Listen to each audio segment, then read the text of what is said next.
First, I'd like to acknowledge that I'm doing this interview here on Treaty 6 territory and the traditional homeland of the Métis. I acknowledge my relationship with these groups and the privilege of being able to do so on this land. So I'm Dr. Lori Bradford. I'm an interdisciplinary social scientist here in SENS. Together with Graham Strickard, I run the Human Dimensions of Water Security lab and summer research program. To talk about a little bit where I'm from, I guess I'm quite transient in nature. I grew up initially in Montreal and then in Eastern Ontario, spent some time in Central Ontario in Barrie, just north of Toronto. I think I really was inspired to pursue academia in Thunder Bay, Ontario at Lakehead University.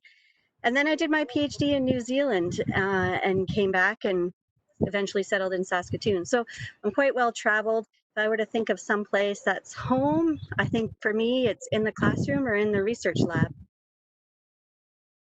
I think a lot of the challenges facing humanity in the 21st century have to do more with how people can get along than about creating technical solutions to problems. So my work tackles the challenge of how we share resources across multiple scales. And I do this in a couple of ways.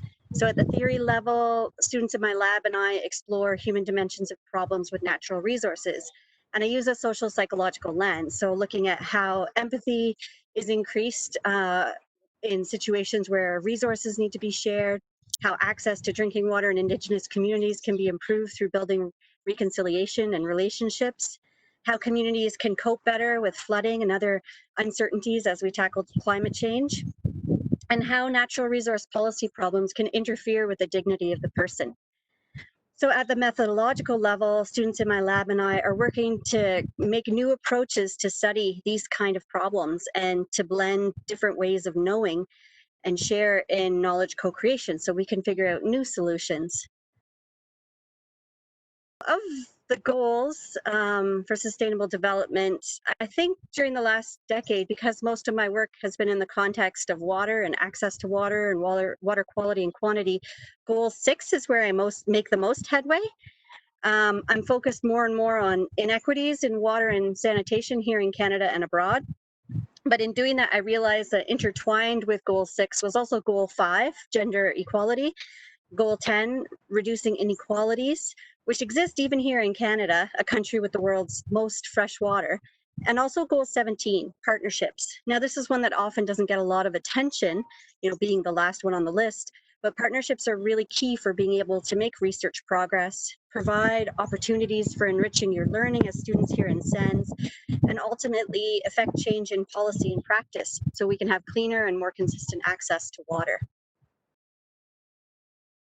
I was told by my master's supervisor at Lakehead University, his name is Norm McIntyre, that no result is still a result. And that's advice I still give out to this day to my aspiring students. So just because the numbers don't add up the way you expected, or interview participants don't cave to social desirability and tell you what you want to hear, it doesn't mean that your study failed. No result tells us about our methods. It tells us about the participants that were involved or our own failings. And so that no result also makes us reflect on previous work. There's a lot of different opportunities for different books to guide you through. I'm sure some people have suggested handbooks or textbooks or other things to keep track of, but I've got 3.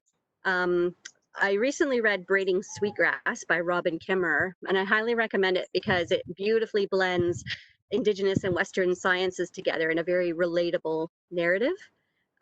Next, I would suggest that students read a book by Catherine Applegate called The One and Only Ivan. So it's a kind of a young adult or a youth book, but it helps us to get over the temptation to anthropomorphize all living things, and it lets us experience some really moving emotions, and that's going to humanize us. We're going to see each other as humans working together to overcome some of our struggles. And finally, this one's kind of cute. It's a child's book called Red Sled by Patricia Thomas, and it was illustrated by Chris Demarest. So it's more of a practical recommendation. I think children's authors are the geniuses of precise and concise writing.